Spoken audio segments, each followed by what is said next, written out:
സർക്കാരിന് അടുത്ത കാലത്തുണ്ടായ സംഘടനാ ദൗർബല്യം തെരഞ്ഞെടുപ്പ് പരാജയത്തിൽ ഗൗരവമായി കാണേണ്ടതുണ്ടെന്ന് കെ ശൈലജ.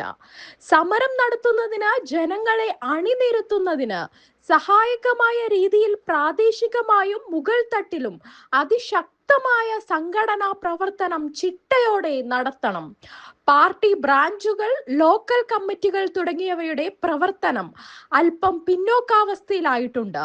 വർഗസമരത്തിലുള്ള ഊന്നലും അതിനെ പ്രോത്സാഹിപ്പിക്കുന്ന സംഘടനാ ചിട്ടയും ഉണ്ടാക്കിയെടുക്കേണ്ടതെന്നും കേന്ദ്ര കമ്മിറ്റി അംഗവും മുൻ മന്ത്രിയുമായ കെ ശൈലജ ചൂണ്ടിക്കാട്ടി.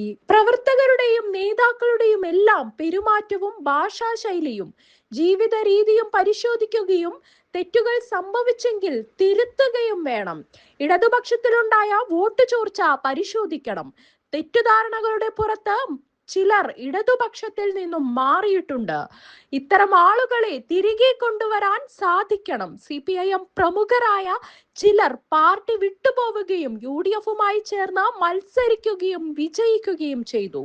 ഇടതുപക്ഷ അനുഭാവികളെയും പാർട്ടി മെമ്പർമാരെയും കാര്യങ്ങൾ ധരിപ്പിച്ച് വീഴ്ച തിരുത്തി മുന്നോട്ടു പോകാൻ കഴിയണം. നുണപ്രചാരണങ്ങളെ അതിജീവിക്കാൻ സാധിക്കണമെന്ന നിർദ്ദേശവും കെ ശൈലജ മുന്നോട്ട് വെച്ചു.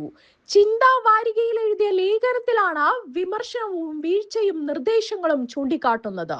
മതവിശ്വാസത്തെയും ആരാധനാ സമ്പ്രദായത്തെയും ആരാധനാലയങ്ങളെയും സംരക്ഷിക്കാൻ ഏറ്റവും മുന്നിൽ നിൽക്കുന്നത് ഇടതുപക്ഷമാണ്. ഒരു മതത്തിന്റെയും ആരാധനാലയങ്ങളെ ആക്രമിക്കുന്നതിനോ നശിപ്പിക്കുന്നതിനോ ഇടതുപക്ഷത്തിന് കൂട്ടുനിൽക്കാൻ കഴിയില്ല.